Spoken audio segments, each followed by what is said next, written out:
अलीना और पेड़ का साया। एक छोटे से गांव में अलीना नाम की लड़की रहती थी। वह बहुत हंसमुख और निडर थी।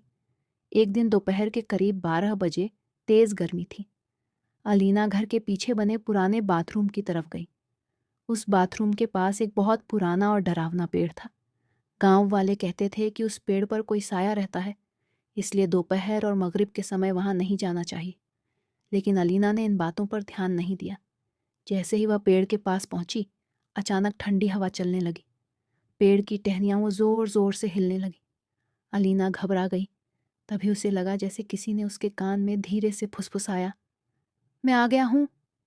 अलीना तुरंत भागकर घर वापस आ गई, लेकिन उसके चेहरे पर अजीब डर था। शाम को मगरिब का समय हुआ। घर में अचानक अलीना जोर जोर से हंसने लगी। उसकी आवाज़ बदल चुकी थी।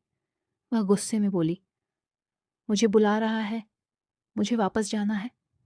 घर वाले डर गए। अलीना की आंखें लाल हो चुकी थीं और वह अजीब हरकतें करने लगी। तभी सामने वाले घर की एक बूढ़ी अम्मा आई। गांव में लोग कहते थे कि उन्हें पुराने तावीज़ और दुआएं आती हैं। उन्होंने अलीना के पास जाकर दुआ पढ़नी शुरू की। अलीना जोर जोर से चिल्लाने लगी। अचानक उसके अंदर से भारी आवाज़ आई, मुझे मत निकालो, मुझे पीले चावल और अंडा चाहिए। बूढ़ी अम्मा समझ गईं कि पेड़ का साया बोल रहा है। उन्होंने घर वालों से कहा कि डरना मत। फिर उन्होंने दुआ पढ़ते हुए अलीना पर पानी छिड़का।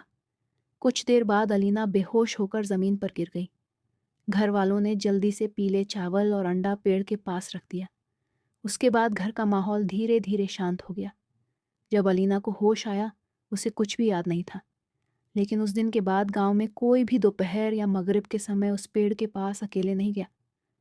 सीख, मोरल, बड़ों की बातों और सावधानियों को कभी हल्के में नहीं लेना चाहिए।